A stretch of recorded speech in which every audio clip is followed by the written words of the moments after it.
जय बोलो देवादिदेव एकहतराट श्री भगवान महावीर स्वामी की जय जय जय। अहिंसा परमो धर्म की जय जय जय। परम पूज आचार्य गुरुवर श्री विद्यासागर जी महाराज की जय जय जय। बोले परम पूज्य 108 मुनिवर श्री प्रमाण सागर जी महाराज की जय जय जय। मुनिवर श्री रहस्य सागर जी महाराज की जय जय जय। नमो सूर्यदेव नमो सूर्यदेव। एक बार एक बंदर के हाथ रत्नों की पोटली लग गई। लाल रंग की पोटली को बंदर ने किसी खाने की सामग्री समझा और उस पोटली को उठाकर एक पेड़ पर चढ़ गया। उसने पोटली खोली, उसमें से एक रत्न उठाया, मुंह में डाला, कोई स्वाद नहीं, उसे थू करके नीचे कर दिया। ऐसा करते करते उसने सारे रत्नों को जमीन में गिरा दिया। रत्नों को बड़ा बुरा लगा कि हद हो गई, जो हमें बहुत सहेज के रखते हैं, जिनको सारी दुनिया के लोग पाने के लिए तरसते हैं और हमारी सुरक्षा के लिए पूरा जीवन लगा देते हैं, इतना सहेजते हैं, और ये व्यक्ति ये कैसा मूर्ख प्राणी है कि ये हमारा इस तरह से अनादर कर रहा है, हमें यूं ही मिट्टी में फेंक रहा है। तो धरती ने रत्नों से कहा, इसमें दोष बंदरों का नहीं है, उनकी पात्रता का है। मूल्यवान वस्तु भी यदि अपात्र के हाथ में पहुंच जाए तो उसकी कद्र नहीं होती। इसी तरह रत्नों से ज्यादा मूल्यवान हमारा जीवन है। जिन्हें जीवन के मूल्य का बोध होता है वे ही जीवन की कद्र कर पाते हैं। नादान लोग अपने जीवन को यूं ही नष्ट भ्रष्ट कर देते हैं जैसे बंदर ने किया। हमें ये बेशकीमती जीवन मिला है और हमें चाहिए कि हम अपने जीवन को सही दिशा में आगे बढ़ाएं। और जीवन की सार्थकता तभी है जब हम अपने दोषों, दुर्बलताओं और दुर्गुणों का अंत करके स्वयं को दुखों से मुक्त कर सकें। हमारे दुखों का कारण कोई बाहर नहीं है, हमारे दोष, हमारी दुर्बलता और हमारे दुर्गुण ही हमें दुखी बनाते हैं। जो जो हम इनसे मुक्त होंगे, इन्हें दूर करेंगे, हमारे जीवन का पथ उतनी ही शीघ्रता से प्रशस्त होगा। आज उसी क्रम में बात है ऐ की। कल मैंने ए के संदर्भ में बात की थी कि एक पक्षीय दृष्टि हमारे जीवन को संकीर्ण बनाती है और उससे हमें कैसे बचना चाहिए। आज बात ऐ की है और आज ऐ के संदर्भ में मैं ऐंठ की बात करूंगा। ऐंठ का मतलब क्या होता है? ऐंठ का अर्थ दोनों संदर्भ में है, एक नकारात्मक संदर्भ में भी है तो एक सकारात्मक संबंध में भी है।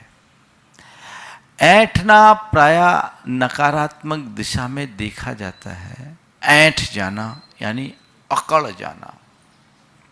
कुछ लोगों का जीवन बड़ा ऐंठा हुआ जीवन होता है, वो अकड़ करके जीते हैं, है ना। आज 4 मुहावरे ऐंठ के संदर्भ में मैं आप सबसे कहूँगा और 5वां उसका कंक्लूजन बताऊंगा। ये भी एक मुहावरा ही है। चलिए 4 में ही करता हूँ, 5 नहीं। ऐंठना एक क्रिया है, इस ऐंठने के साथ 4 मुहावरे हैं और ये चारों मुहावरे हमारे जीवन में किस तरह काम करते हैं, कहाँ सकारात्मक है और कहाँ नकारात्मक है, ये हमें देखना है। पहली बात, ऐंठ दिखाना। दूसरी बात, ऐंठ निकालना। तीसरी बात, ऐंठ निकल जाना। और चौथा मुहावरा है ऐंठ बांध कर रखना। आज जो ऐंठ के संदर्भ में मैं 4 बातें आप सबसे करूंगा, इन्हें ऐंठ बांध कर रख लेना, है ना। ऐंठना, ऐंठने को भी अलग अलग है। ऐंठ जाना, ऐंठ लगाना, ऐंठ बांधना, ऐंठ खोलना। रस्सी जब बनाई जाती है तो कब होता है? जब रेशों को परस्पर में ऐंठा जाता है तो रस्सी बनती है। जब अनुकूल दिशा में एक दूसरे को बांधते हैं तो ऐंठन आती है, लगाते लगाते। उस ऐंठ से रेशे में मजबूती भी आती है। ऐंठन की ये क्रिया सकारात्मक है जब परस्पर सामंजस्य की दिशा में बढ़े। एक रेशा दूसरे रेशे से जैसे एकदम मिल करके चलता है तो दोनों की ताकत बढ़ती है। तो ऐंठना, इस संदर्भ में ऐंठ बांधना यानी एक दूसरे से मिल जाना, गांठ बांध लेना, बंधन में बंध जाना। अगर कहीं किसी को बांधना, भैया इसमें ऐंठ मार दो, गांठ लगा दो ताकि वो जुड़ जाए। 2 टूटे धागे को भी ऐंठ मारकर हम जोड़ सकते हैं। तो ये ऐंठना एक सकारात्मक प्रक्रिया है, पर कब? जब हम एक दूसरे के साथ जुड़कर चले तब। लेकिन आज जिस ऐंठ की बात मैं आप सबसे कर रहा हूं वो नकारात्मक दिशा में है, और उस संदर्भ में कुल 4 बातें: ऐंठना, ऐंठ दिखाना, ऐंठ निकालना और ऐंठ निकल जाना। ऐंठना, ऐंठ बांध कर मेरी इन बातों को रखना, वो तो कंक्लूजन है। आज ऐंठना, कुछ लोग हैं जो बड़े ऐंठ के बात करते हैं, उनका व्यवहार बड़ा अभिमान से भरा होता है, उनके व्यवहार में अकड़। आप कहते हैं ऐसे लोग सीधी मुंह बात नहीं करते हैं, बड़े इतराते हैं। और ऐसे कौन लोग होते हैं? वे लोग जिन्हें कुछ स्वल्प उपलब्धियां आ जाती है, तुच्छ उपलब्धि को पाकर के अकड़ने वाले लोग इस दुनिया में भरे हैं। छोटा सा कुछ ओहदा क्यों नहीं पा लिया, वो चल कर के उसके जीवन में आगे बढ़ता जाता है।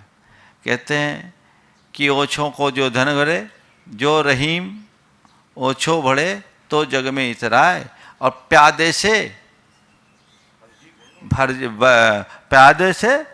फर्जी भयो तो फिर टेढ़ो टेढ़ो जाए। कि ये रहीम ने बहुत अच्छी बात की कि ओछे व्यक्ति के पास यदि कुछ उपलब्धियां होती है तो बड़ा इतराता है। एक कहावत है, थोथा चना बाजे घना। स्वल्प उपलब्धि को पाकर के यदि व्यक्ति के मन में अभिमान आता है तो ये उसके व्यक्तित्व की एक बड़ी दुर्बलता है, जो उसे नीचे ले जाने वाली है, उसे उसका पतन कराने वाली है। वो कहीं नहीं ले जा सकता, वो अपने जीवन का विनाश करेगा, और ऐसे व्यक्ति को कोई पसंद भी नहीं करता। मैं आपसे पूछता हूँ, 2 तरह के लोग होते हैं। एक व्यक्ति है जो आपके साथ बड़ी नम्रता से पेश आता है, और एक व्यक्ति है जो बड़ा ऐंठ करके बोलता है। आप किसे अच्छा पसंद करोगे? स्वाभाविक है, नम्र व्यक्ति को पसंद करेंगे। अगर आपके सामने कोई ऐंठ दिखाए, ऐंठे, तो आपको अच्छा लगेगा? कतई अच्छा नहीं लगेगा। आपको दूसरों की नम्रता पसंद है, ऐंठ नहीं। पर खुद की ऐंठ दिखाने में आनंद ज्यादा महसूस करते हो। जीवन में संतुलन कैसे बनेगा? अगर तुम ऐंठ रहे हो तो ध्यान रखना, सामने वाले की नम्रता तुम्हारे लिए अर्थपूर्ण नहीं है। तुम्हारे जीवन का विकास तो तभी होगा जब सामने वाले की नम्रता को तुम अपने जीवन का आदर्श बना करके चलो। ऐंठने का परिणाम हमेशा बुरा होता है। जो अकड़ता है वो उखड़ता है। अकड़ोगे उखड़ जाओगे। हम लोगों ने ये कहानी बचपन में ही सुनी है कि पेड़ के किनारे, नदी के किनारे बड़े बड़े पेड़ उखड़ करके नदी में बह गए, लेकिन उसके किनारे रहने वाली नन्ही नन्ही लताएं आज फिर जाकर के खड़ी है। क्यों? पेड़ों में अकड़ थी इसलिए वो खड़ गए, और लताओं में नम्रता थी इसलिए वो टिके रहे। जीवन में स्थिरता और स्थायित्व लाने के लिए मनुष्य को नम्र होना जरूरी है, और महान व्यक्तियों की ये पहचान है। बड़ी सी बड़ी उपलब्धि के बाद भी उनके जीवन की विनम्रता नष्ट नहीं होती। वस्तुतः विनम्रता महानता की पहचान है। जिस मनुष्य के जीवन में जितने अधिक गुण होते हैं वो उतने अधिक विनम्र होते हैं। वस्तुतः विनम्रता ही हमारे व्यक्तित्व के विकास का आधार है। जो व्यक्ति थोड़ी छोटी मानसिकता के लोग होते हैं उनके अंदर ऐंठ होती है। वो थोड़ा भी कुछ पाएंगे तो बौराएंगे। ये बौराने की वृत्ति अच्छी बात नहीं है। तो अपने मन को देखो, मेरे मन में कहीं कोई ऐंठ तो नहीं है। ऐसे व्यक्ति, जो व्यक्ति बड़े ऐंठ के जीते हैं, उनके चाल ढाल बोल चाल सब में वो ऐंठ दिखती है। पर ऐसे लोग जो ऐंठ रखने वाले स्वभाव वाले होते हैं वे कभी कभी बड़ी मूकी खाते हैं। मैंने अभी एक वाक्य का प्रयोग किया, जो अकड़ता है वो उखड़ता है। और निश्चित ऐसे ऐंठने वाले लोगों की दशा बड़ी विचित्र होती है। एक बार पानी तेल के पास गया और पानी ने तेल से निवेदन किया कि भैया मेरा कोई मूल्य नहीं है, अगर आप मुझे अपना लो तो बड़ी कृपा होगी। मेरा मूल्य और मेरा महत्व आपकी कृपा से बढ़ जाएगा। तेल ने पानी की तरफ ऐंठ कर जवाब दिया, तेरी क्या औकात जो मेरे पास आए, फिर भी कृपा हो जाए। ठीक है चल आजा, मेरे चरणों के नीचे रहना पड़ेगा। फिर भी चल आजा, मेरे चरणों के नीचे रहना होगा। पानी ने कहा मैं इसके लिए तैयार हूँ। पानी तेल में मिला और उसके चरणों में बैठ गया, और तेल पानी के सिर पर ऐंठ कर बैठ गया। थोड़ी देर बाद जब दिया जलाया गया, तेल ऊपर था, पानी नीचे। तेल जल गया, पानी का कुछ नहीं हुआ। ये ऐंठ का परिणाम है। जो व्यक्ति दर्प और अभिमान में जीता है वह अपने जीवन को विनष्ट कर देता है। ऐंठ एक दिन खुलती है, ऐंठ एक दिन निकलती है, हर किसी की निकलती है। कितने देर तक? तो संत कहते हैं ऐंठने की वृत्ति से बाहर आओ, जीवन में विनम्रता को अपनाओ। जो बात हम थोड़ा दर्पपूर्ण भाव से अभिव्यक्त करते हैं, यदि उसे ही विनम्र भावों से प्रकट कर दिया जाए तो उसका प्रभाव 1000 गुना अधिक होता है। यदि हमसे कोई नम्रतापूर्ण व्यवहार करता है तो हृदय में उसकी छाप बन जाती है, और कोई यदि उद्धतता या अभिमानपूर्ण व्यवहार करता है तो उस व्यक्ति के प्रति मन में एक अलग धारणा बन जाती है, उसका व्यवहार खत्म हो जाता है। जीवन के दुख और अशांति से बचने के लिए मनुष्य को ऐंठ से बचना जरूरी है। लेकिन ये ऐंठ जो तुच्छ चीज़ों पर, स्वल्प चीज़ों पर कहते हैं, जो क्षणिक भौतिक संयोग है, आज है कल रहे न रहे, उनकी दशा बड़ी विचित्र होती है। मैं ऐंठने वाले अभिमानी व्यक्ति की बात कर रहा हूँ। वो प्रायः अपनी ऐंठ दिखाते हैं, अकड़ दिखाते हैं। अकड़ दिखाना, ऐंठ दिखाने का मतलब है औरों से अपने आप को बेहतर साबित करना, और न केवल अपने आप को बेहतर साबित करना अपितु सामने वाले को अपने से हल्का घोषित करना। ये मनुष्य की बड़ी क्षुद्र वृत्ति है। कन्हैयालाल मिश्र प्रभाकर की ये पंक्तियां बड़ी सार्थक है। हरी भरी सुंदर सुमनों और कोमल कलियों से लदी टहनियों ने तने से कहा। हरे भरे सुंदर सुमनों और कोमल कलियों से लदी टहनियों ने तने से कहा, हम कितने सुंदर हैं। तने ने अत्यंत सहजता से कहा, हाँ बेटी तुम सचमुच सुंदर हो। सौंदर्य का दर्प इससे तृप्त ना हो सका। वह अपनी महानता की स्वीकृति तो चाहता है, पर सामने वाले की हीनता की स्वीकृति भी आवश्यक मानता है। और तुम काले कुरूप हो जी, तुम कितने कुरूप हो जी, काले भूत सारंग और खुरदरी खाल छी।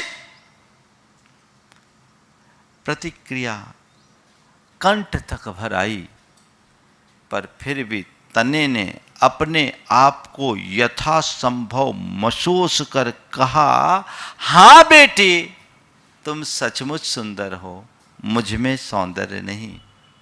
हां बेटी तुम सचमुच सुंदर हो, मुझ में सौंदर्य नहीं, पर तुम अपने जिस सौंदर्य पर इतना इतरा रही हो, उसके आधार रस का भंडार प्रकृति ने मुझे दिया है।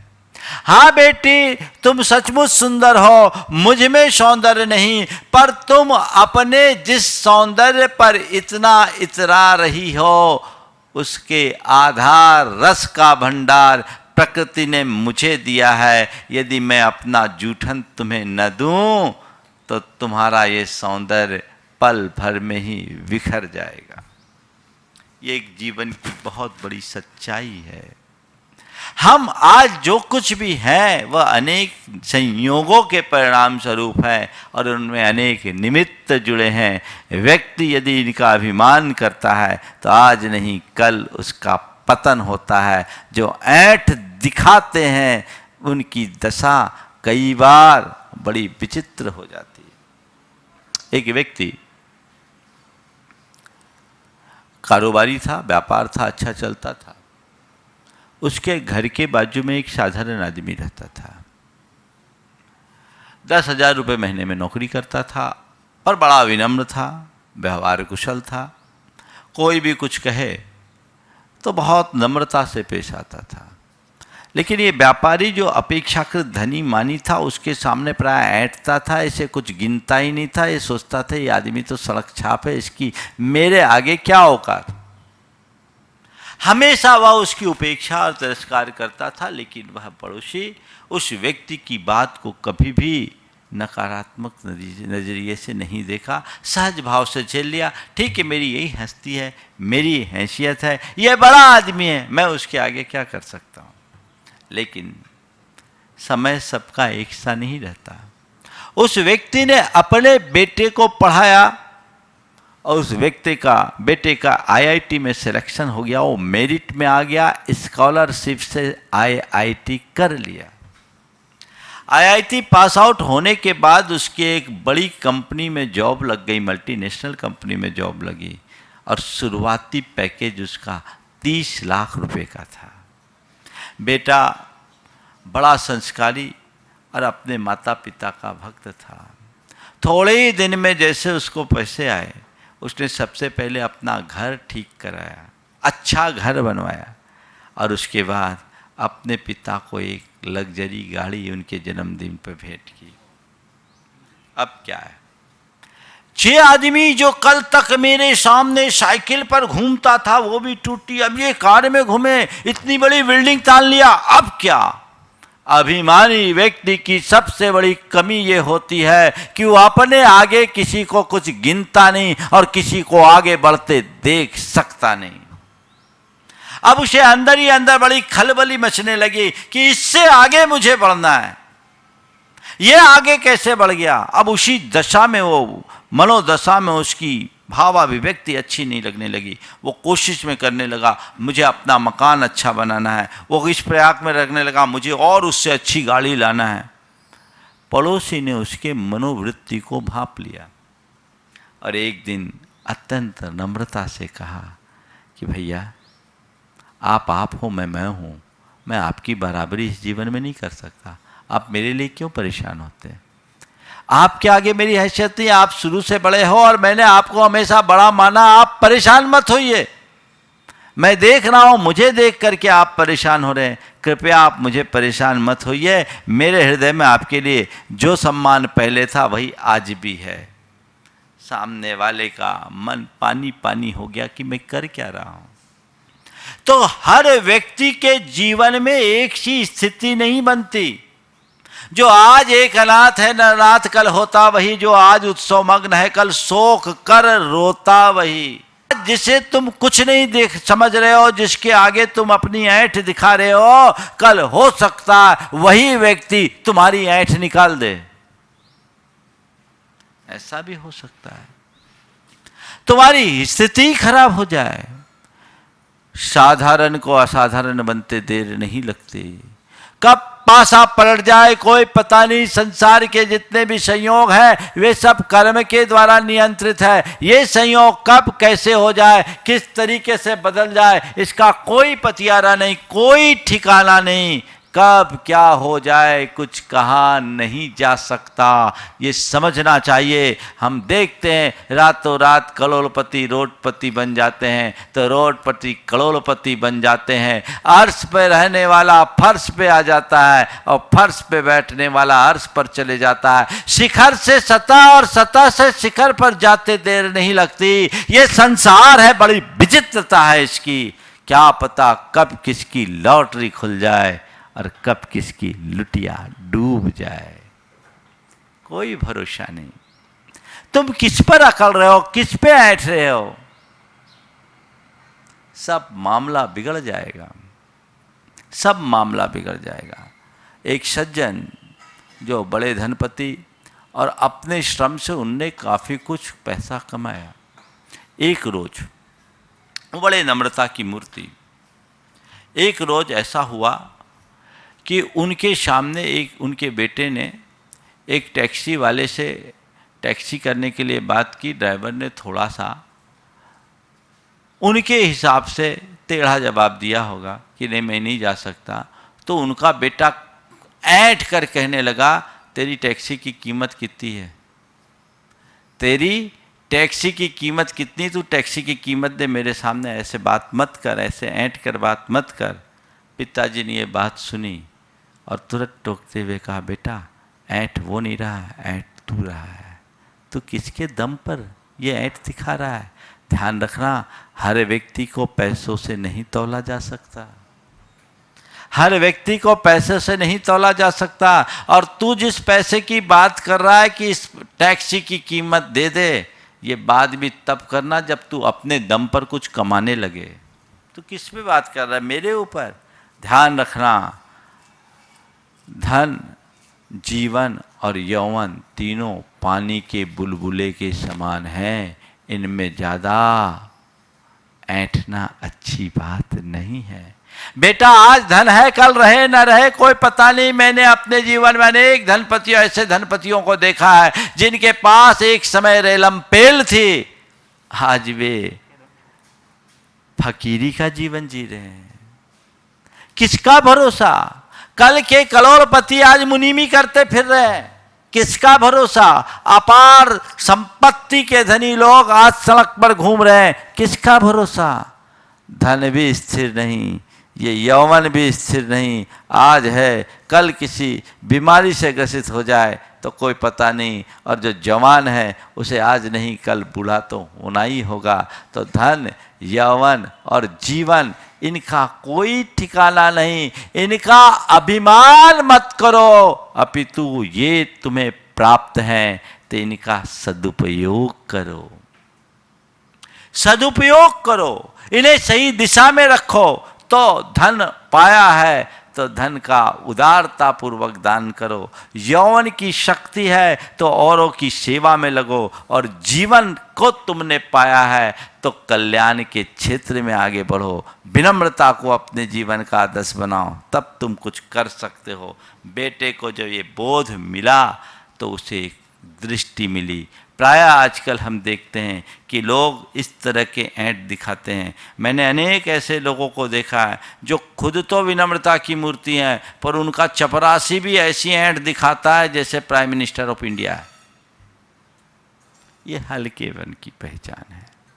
तो ऐंठ दिखाना कतई उचित नहीं है। किसी के लिए भी तुम कभी ऐंठ मत दिखाओ।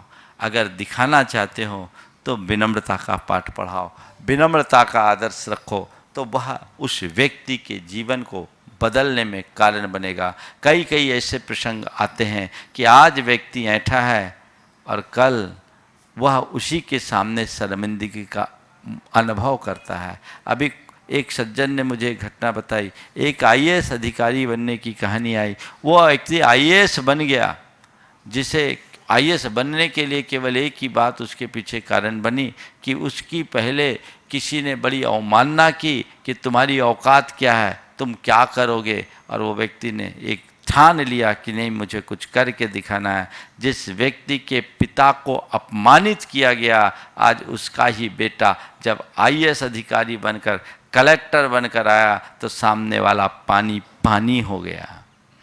तुम कभी किसी को छोटा मत समझो और छोटा समझकर कभी किसी का तिरस्कार मत करो। ध्यान रखना, कभी कभी एक नन्हा सा तिनका भी आंख फोड़ सकता है। समझ करके चलो हम किसकी तरफ जा रहे हैं। एक बार एक व्यक्ति जा रहा था, उसके पांव से ठोकर लगी, एक पत्थर पास लगे गुलाब के पौधे के पास पहुंचा। गुलाब ने देखा, ये भी कोई जिंदगी, सिर्फ ठोकर। गुलाब ने पत्थर को देखा, ये भी कोई जिंदगी, सिर्फ ठोकर। पत्थर ने गुलाब की बात सुनी पर कोई भी प्रतिक्रिया नहीं दी, क्योंकि उसे अपनी स्थिति का एहसास था। थोड़ी देर बाद एक दूसरा व्यक्ति उधर से गुजरा, वह शिल्पी था, उसकी नज़र उस पत्थर पर पड़ी। उसने उस पत्थर को उठाया, सलीके से तराशा, उसमें से एक सुंदर प्रतिमा का रूप निकाल दिया और अपने घर के पूजा घर में रख दिया। अगले दिन जो पूजा के लिए फूल चढ़ाया वो वही गुलाब था जो कल तक उस पर हंस रहा था। प्रतिमा की दृष्टि गुलाब पर पड़ी, मुस्कुरा उठी, कहीं नहीं, पर गुलाब अपनी असलियत को समझ रहा था। उसकी सारी अकड़ समाप्त हो गई थी, ऐंठ निकल गई। ये जीवन की वास्तविकता है। तो कभी किसी के प्रति ऐंठ मत दिखाओ, और तुम्हें कोई ऐंठ दिखाए तो क्या करो? ऐंठ दिखाए तो क्या करो? हाँ, तुम भी ऐंठ जाओ? नहीं। क्या करो? तो ऐंठ दिखाओ तो ऐंठ निकालो। कोई ऐंठ दिखाए तो ऐंठ निकालो। और ऐंठ निकालने के लिए क्या करना पड़ता है पता है? ऐंठ निकालने के लिए क्या करना पड़ता है? उल्टा चलना पड़ता है। रस्सी में अगर ऐंठ लगाए और रस्सी को उकेलना हो, उसकी ऐंठ खोलनी, तो क्या करना है? उल्टा घुमाना पड़ता है। इधर से हमने ऐंठ लगाई थी, इधर से ऐंठ खोलना है, तो उल्टा चलो। उल्टा चलो मतलब ऐंठ खोलना है, ऐंठ निकालना है, तो क्या करो? उल्टा चलो। मतलब क्या समझ रहे आप? हाँ, समझ गए। ऐंठ निकालना है तो वो जितना ऐंठे आप उतना नम्र बनो। सामने वाले को अपने आप उसका एहसास होगा, अपने आप एहसास होगा। नम्रता में वो ताकत है जो इंद्र को भी झुका सकती है। अपने अंदर वो होना चाहिए आंतरिक। प्राय सामने वाला ऐंठता है तो आप भी ऐंठ जाते हो, ईंट का जवाब पत्थर से दो, ये ठीक नहीं। उसके अंदर जितनी ऐंठ है उसकी ऐंठ निकालना चाहते हो ना, तो उसकी ऐंठ निकालना का मतलब यही है कि वह आप चाहते हो कि वह मेरे प्रति सही दृष्टि रखे, उसका व्यवहार मेरे प्रति नम्र हो। तो सामने वाले को नम्र बनाना चाहते हो तो पहले तुम खुद भी नम्र बनो, तो जीवन बदल जाएगा। नम्रता में बहुत बड़ी ताकत है, और जो महान आदमी होते हैं ना, इसी नम्रता को अपना आदर्श बनाते हैं। डॉक्टर जाकिर हुसैन के बारे में मैंने एक बात पढ़ी।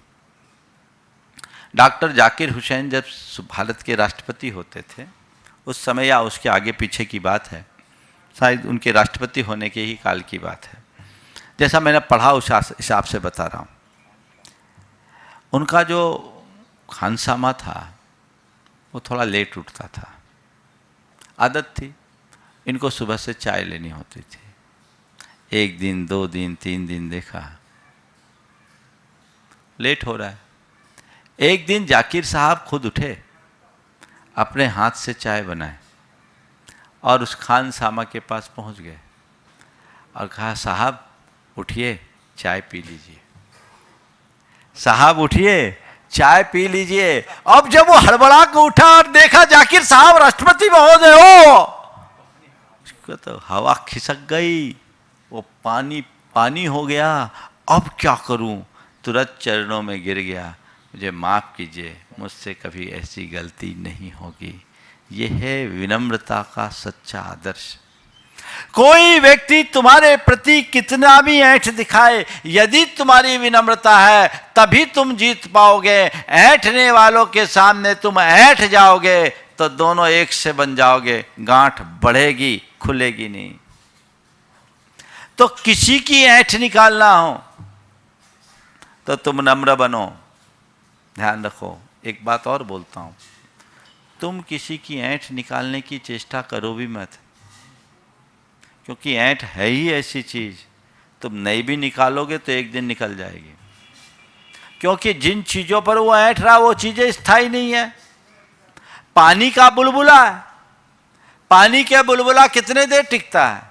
जब तक पानी के सतह के भीतर हवा भरी है पानी का बुलबुला दिखता है, जैसे ही हवा निकलती है वो बुलबुला खत्म। आज कोई व्यक्ति है जो इतना इतरा रहा, अंदर हवा भरी है, सो हवा में उड़ रहा है, कब हवा निकल जाए और व्यक्ति की हवा खिसक जाए कोई पता है? बस एक ही बात ध्यान में रखना, जीवन में जो कुछ भी है सब हवा है, इसलिए हवा में मत उड़ना, क्या पता कब तुम्हारी हवा निकल जाए या हवा खिसक जाए। होश में रहो, जागरूकता के साथ जियो। तुम्हें किसी की ऐंठ निकालने के लिए चेष्टारत रहने की जरूरत नहीं है। तुम्हें अपनी विनम्रता का आदर्श दिखाना है। सामने वाला अपने आप पानी पानी हो जाएगा, फिर उसे कुछ कहने की जरूरत नहीं होगी। लेकिन तुम अगर उस जैसे बन गए तो तुम्हारी स्थिति भी वैसी ही बनेगी जिसके विषय में तुम कुछ सोच भी नहीं सकते। तो विनम्रता को अपने जीवन का आदर्श बना करके हमें चलना चाहिए और वही दृष्टि अपने अंदर रखनी चाहिए। ऐंठ निकालना और ऐंठ निकल जाना, किसी व्यक्ति की ऐंठ कब निकलती है? कब निकलती है? तो 2-3 स्थितियों में निकलती है। ऊंट जब पहाड़ के नीचे आता है तब उसे अपनी औकात समझ में आ जाती है ना? तो हमेशा ऊंट को कभी ना कभी पहाड़ की ओट में तो आना ही पड़ता है। ऐसा कभी मौका नहीं आया कि ऊंट के सामने पहाड़ नहीं आया। ठीक है, अकड़ लो, कब तक अकड़ोगे? ऐंठ जाओ, कब तक ऐंठ जाओगे? जब तुमसे बड़ा कोई दिखेगा तो सारी ऐंठ निकल जाएगी। अक्सर लोग ऐंठ दिखाते हैं किसके आगे? जो अपने से कमतर है उसके आगे। अगर कोई बलजोर हो तो, अगर कोई बलजोर हो तो नम्र बन जाते, वहीं के वहीं नम्र बन जाते। एक बार ऐसा हुआ, एक आदमी जा रहा था तो उसके आगे एक व्यक्ति की स्कूटर निकली, तो स्कूटर के छींटे उसके कपड़े पर पड़ गए। अब वो छींटे कपड़े पर पड़े तो जोर से उसने गुस्से में कहा, ए! सामने वाले ने गाड़ी रोकी, मुड़ के देखा ये तो पहलवान था मोहल्ले का। जैसे ही मुड़ा, पहलवान था, तुरंत भाषा बदल गई। बस भैया मैं पूछ रहा था आपको तो कोई तकलीफ नहीं हुई? छींटे मुझे लगे, मैं देख रहा था आपको तो कोई तकलीफ नहीं हुई, क्या हुआ? ऐंठ निकल गई। थोड़ी देर पहले तेवर कुछ और थे और थोड़ी देर बाद तेवर कुछ और हो गया। तेवर बदलते देर नहीं लगती। तो एक बात ध्यान रखना, शेर को सवा शेर मिलता है और फिर उसकी ऐंठ निकलती है ही ऐसी चीज। ऐंठ ज्यादा देर तक टिकती नहीं, तो कब ऐंठ निकल जाए कोई पता नहीं। फिर दूसरी बात, संयोग बदलते ही ऐंठ निकल जाती है। एक दिन एक उच्चाधिकारी ने मुझसे कहा, महाराज जी हर व्यक्ति को एक दिन अप्रासंगिक होना होता है। हमने कहा चाहे गृहस्थ हो या साधु, सब अप्रासंगिक होते हैं। ये एक बात को ध्यान रखो। बोले महाराज बात बिल्कुल ठीक कह रहे हैं।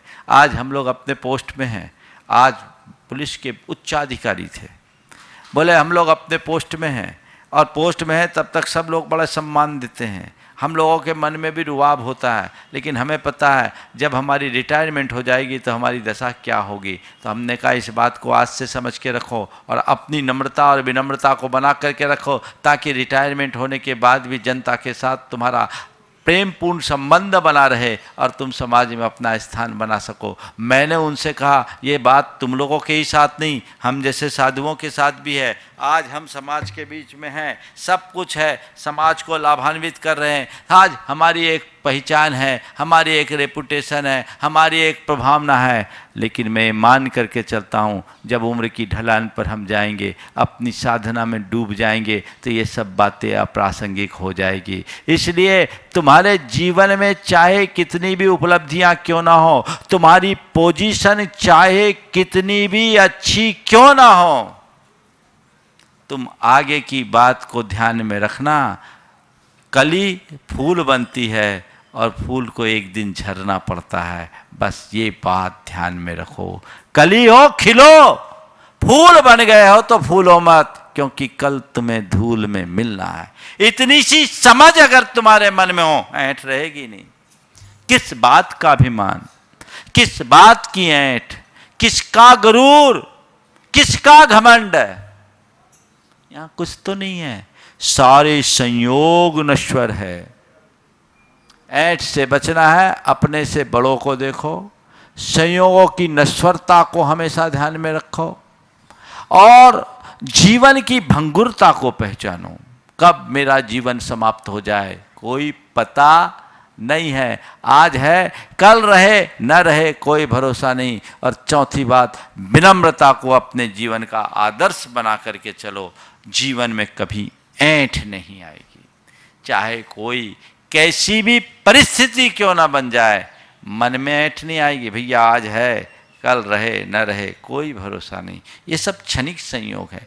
मेरे संपर्क में एक सज्जन है, आज करोड़पति है, सुसंपन्न व्यक्ति है, लेकिन उन्होंने अपने कैरियर की शुरुआत 500 रुपये से की। संयोग अनुकूल बने, आज संपन्नता है, लेकिन उतनी ही विनम्रता है। वो हमेशा कहते हैं महाराज कल मैं गरीब से अमीर बना तो क्या पता कल मैं अमीर से गरीब बन जाऊं, इसकी क्या गारंटी। महाराज मैं इनका अभिमान नहीं करता, मैं यही सोचता हूं मेरे पास है तो जितना बन सके स्वपर के उपकार में उसका उपयोग कर लूँ, लेकिन धन संपत्ति तो एक दिन जानी है। ये समझ जिस मनुष्य के अंदर होती है वो हमेशा विनम्र बना रहता है, उसके मन में ऐंठ नहीं होती, न वो किसी पर ऐंठ दिखाता है न जीवन में कभी ऐंठन रखता है, वो बहुत सहज रहता है। ऐसी स्थिति रखोगे तो तुम्हारे मन में कभी ऐंठ नहीं होगी। समय आप सबका हो रहा है, इसलिए जितनी बातें ऐंठ के संदर्भ में मैंने की, बातें तो और भी बहुत हो सकती है, लेकिन सार में ही विस्तार समझना चाहिए। और जो मैंने बात की उसे ऐंठ बांध कर रख लो, ऐंठ लगाकर बांध लो, ऐंठ बांध लो, बस गांठ बांध लो, अपने हृदय में उसे अंकित कर लो। जीवन में एक अलग दिशा, एक अलग दृष्टि बनेगी और वह तुम्हारे जीवन को एक नई ऊंचाई देने में समर्थ हो सकेगी। वस्तुतः जब तक हम अपने आप को बुराइयों से बचाए नहीं, अच्छाइयों की ओर आगे न बढ़ें, तब तक हमारे जीवन का कल्याण नहीं हो सकता। इसलिए हम सतपथ पर चले और अपने एक एक बुराइयों को दूर करते हुए आगे बढ़े। इसी भाव के साथ यहीं पर विराम। बोलिए परम पूज्य आचार्य गुरुवर श्री विद्यासागर जी महाराज।